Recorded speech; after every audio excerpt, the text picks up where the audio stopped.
হাই friends, চাব পাৰে এটা ৰেস্কিউ কল আহিছিলে ইণ্ডিয়ান বৰ্মিছ পাইথন। এইটো ইঞ্জিত হৈ আছে, দুখ পালে। যোনটো লোকেশ্যন আৰ্মি এৰিয়া, কেনেকুৱা দুখ পালে সেইটো আমি গম পোৱা নাই। আহি চাইছোঁ যে ইয়াৰ মাথা দুখ পোৱা গৈছে। তাৰপিছতে মই ডক্টৰৰ লগত কথা পাতি মেডিকেল ট্ৰিটমেণ্ট কৰালোঁ। আপুনি চাব পাৰে মাথা দুখ পোৱা হৈছে, বহুত ভালে মানে দুখ পাইছে। বৰ্তমানটো বচাটো বাচি গ'ল, আমি ট্ৰিটমেণ্ট কৰালোঁ, বেজি উজি দিয়া কৰালোঁ।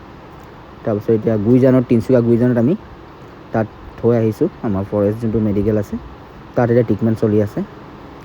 আপুনি এতিয়া চাব, এনেকুৱা হাঁহ পুহ নেমাৰিব, মাতিব। ৰেস্কিউ আছে, ফৰেষ্ট ডিপাৰ্টমেণ্ট আছে, আপুনি এতিয়া কল কৰি আমাক মাতিব, আমি ৰেস্কিউ কৰি লৈ যাম ধুনীয়াকৈ। গাড়ী বাইক চলালেও চাই চিন্তি চলাব। আজি প্ৰাকৃতিটো নাইকিয়া হৈ গ'ল, সেইকেইটা আমি বচাওঁ। আপুনিতো যোগদান দিব আমাক বচাবলৈ, সহযোগ কৰিব যেন আশা থ'লোঁ আপোনাৰ থ্ৰু।